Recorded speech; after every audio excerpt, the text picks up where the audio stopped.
Greetings everyone.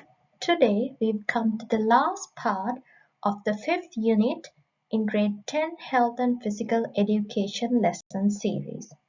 And the lesson is on learning about athletics. So we are going to talk about putting and throwing athletic events. In athletics, there are 4 events coming under putting and throwing. They are shot put, discus throw, javelin throw, and hammer throw. Out of those 4 events, we are going to talk about shot put and discus throw in this lesson. So to start off with shot put, there are 2 techniques of putting the shot put. One is Parry-O'Brien technique, also known as the linear technique, and the other one is the rotational technique. And in this lesson, we're going to talk about shot put done according to the rotational technique. So the linear shot put, if we talk about the linear shot put technique, it consists of 5 stages, and as shown in the figure, the 5 stages are preparation, gliding or gaining speed, power position, releasing, and follow through. And we'll be talking about each of these stages separately in the next few slides. Alright, so we're going to start with the preparatory stage, and we are going to assume that this is the linear technique followed by a right-handed shot putter. So at the beginning of the preparatory stage, the shot putter is, as you can see, is holding his shot with his right hand.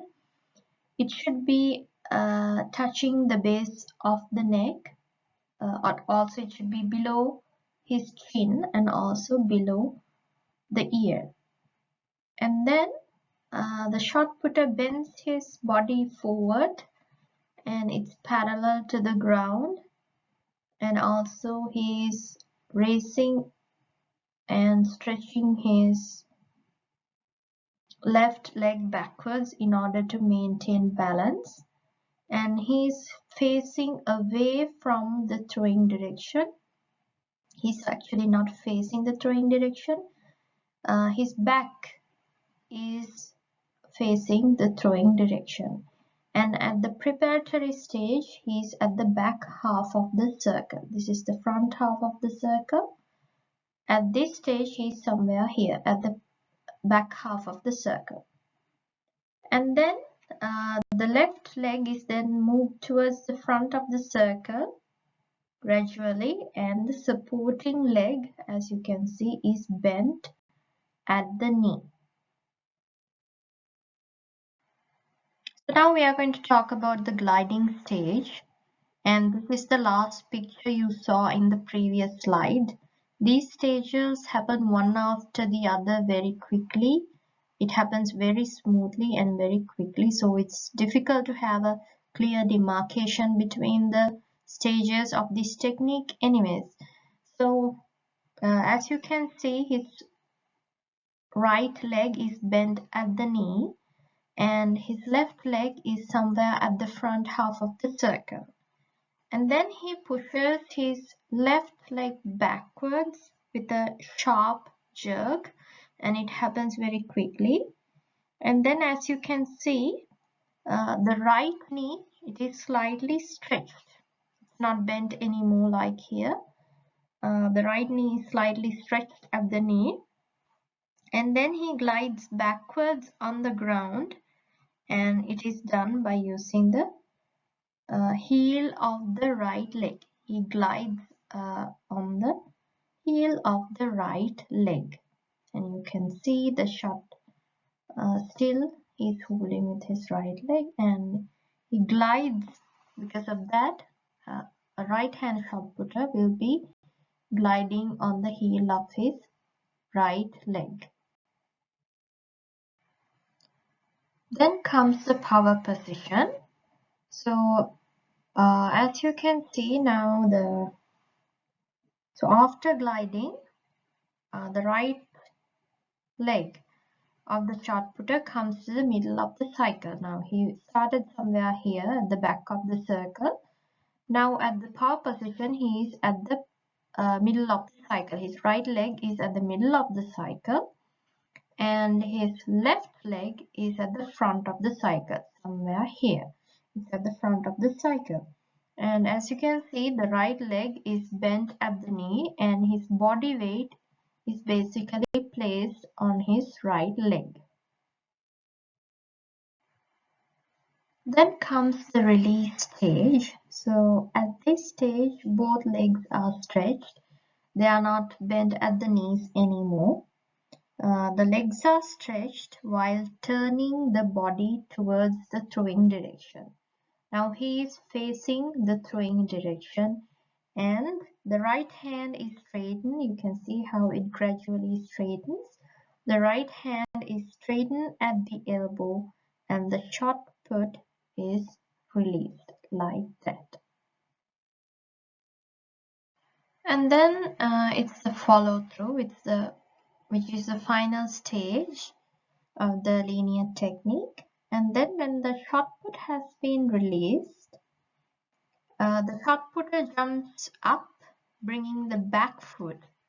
So now it's been released, and here he jumps up and brings his right foot to the front. You can see how it's brought to the front. Now earlier the right foot was somewhere here back, and the left foot was the one forward, but as soon as he releases the shot put, he jumps up and brings the right foot forward, bends it at the knee, and at the same time his body leans forward and his left leg is stretched backwards in order to maintain balance.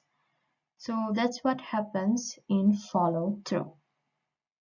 So that's all about the stages of the linear technique we should know about in shot put. So here we are going to get an idea about the weight of the shot put used for open competitions of different age limits at school level. So when you go through the table, it's noticeable that girls remain to have a shot put of 4 kilograms despite their age limit, whether it's under 15, 17, 19, 21 years and open, it remains 4 kilograms.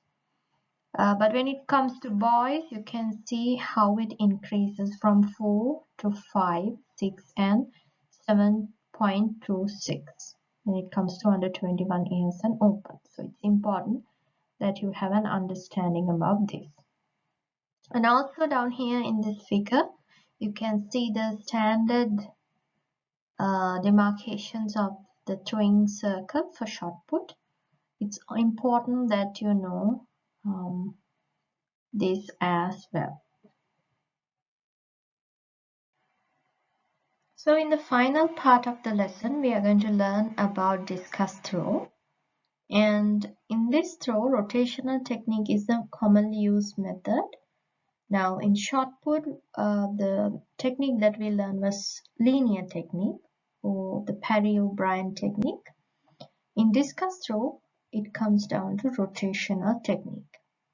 And there are 6 stages of discus throw, that is preparation, starting position, rotating, power position, release, and follow through. Now it doesn't have the preparation stage in this figure, but we'll be talking about that as well. So we're going to start off with the preparation stage. So as you can see, the discus is held firmly in hands and the competitor stands turning his back towards the direction of throwing, just like in shot put. At the beginning, at the preparatory stage, the thrower never faces the throwing direction. His back is only facing the throwing direction. His back is towards the direction of throwing. And then you can see how the feet are kept. The feet should be kept apart. They should be only a little bit wider than the shoulder width, and the knees should be slightly bent. So that should be the posture to maintain at the preparatory stage. And then at the starting position, the body is turned clockwise and swinging the discus backwards. The competitor turns his body clockwise while swinging the discus backwards. Now, the discus was right here and he swings it back. The body also turns along with that clockwise, and his hands should be at a level close to that of the shoulders. You can see how they are in line with the shoulders. Okay, so next comes the rotating stage. So earlier the competitor was turning his body clockwise, and from the rotating stage, the left knee, the left hand, the left part of his leg, and also the right leg, everything turns clockwise. He starts turning clockwise, and also his right leg is moved along the edge of the circle and it's brought to the front, just like that. It's rotated forward anti-clockwise and it's along the edge of the circle and is brought to the front.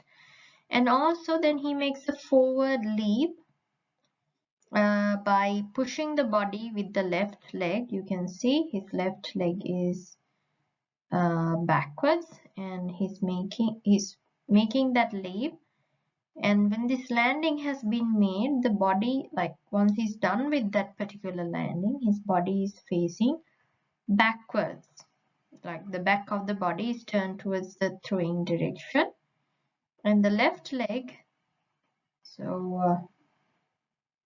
yes, so this is the right leg after rotating, and this is the left leg. So the left leg is swung forward fast and it's landed close to the front area of the circle. Now his left leg is closer to the front area of the circle and his body is turning backwards to the throwing direction. Then the next stage is called the power position. Here the right leg is bent at the right knee, and the right leg basically bears the weight of the body, and the shoulder axis is right above the right leg. The shoulder axis is right above the right leg. I'm not quite sure whether you can see it from here, but it's like through this. You have the right leg and the shoulder axis lies above the right leg. And because of that axis only, you can't see the hand behind. Release and follow through are the last two stages. So here the right leg, as you can see, the right leg is well stretched and it's turned clockwise along with the hip, and the body is now turned towards the throwing direction, and as you can see, the discus is released. And the follow through is that as the discus has been released from the hand, the position of the legs also changed. Now the position of the legs you cannot see just by looking at this. Compare it with the previous slide and then you will see how the legs have changed. Now at the end of release and follow through, the right leg is forward and the left leg is backwards. But in the previous one you might see how the left leg is forward and right leg is backwards. So here now at the very end, the right leg is forward, it's bent at the knee, The body is slightly leaned forward, and to balance the body, the competitor has to stretch the left leg backwards. And that's all about the stages of discus throw. So just like in shot put, we need to have an understanding about the weight of the discus used for open competitions at different age limits at school level. So similar to that, you can see how the weight of the girls have not changed. It remains to be 1 kilogram, but boys, it keeps on changing 1, 1, 1.5 and 2. And you have the age limits over there, so you better have a certain understanding about this as well. And in this figure, you have the standard throwing circle for discus. So you better have a certain understanding about the standard measurements of the throwing circle for discus as well. So let's look at some of the rules and regulations related to shot put and discus throw. This is the last part of lesson 5. So after a competition has started, the competitors cannot train inside the circle or else in anywhere which the equipment lands. The next one is the place that each participant has won is decided on their best performance in all rounds. So that is based on the best performance. For more clarification, I'll add another slide based on this second point. So you can pause the video there and get an understanding about it. And then all the attempts should be started with a steady position within the circle. The attempt should be taken within the circle, and also it should be taken within the relevant limits when an attempt is made, like when we were going through each and every stage of the techniques, we realized that sometimes certain, like, it should be started at the back half of the circle, then gradually at a particular stage the competitor moves to the middle of the circle, and then finally ends at the front half of the circle. So likewise, there's a relevant limit of how the attempt should be made. So the participants should be within the relevant limits. And also they should not leave the circle after throwing until the equipment lands. They have to wait till the discus or the shot lands on the ground, and then only they can leave the circle. And also when they are leaving the circle, they just can't make it their way through the front half of the circle. They have to leave through the back half of the circle. And also it is a foul attempt to touch the ground outside the circle. Like in any case, when they are attempting to throw, while they are in the circle, if they happen to touch the ground outside the circle or the top of the iron rim or the stop board or any area beyond that with any part of the body, it's considered a foul attempt. It's not considered valid. And also the participants are not allowed to wear gloves.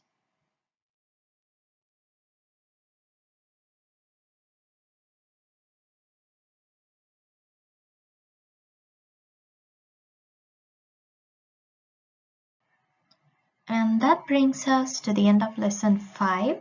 Thank you very much for listening, and please stay tuned for more lessons. Have a nice day.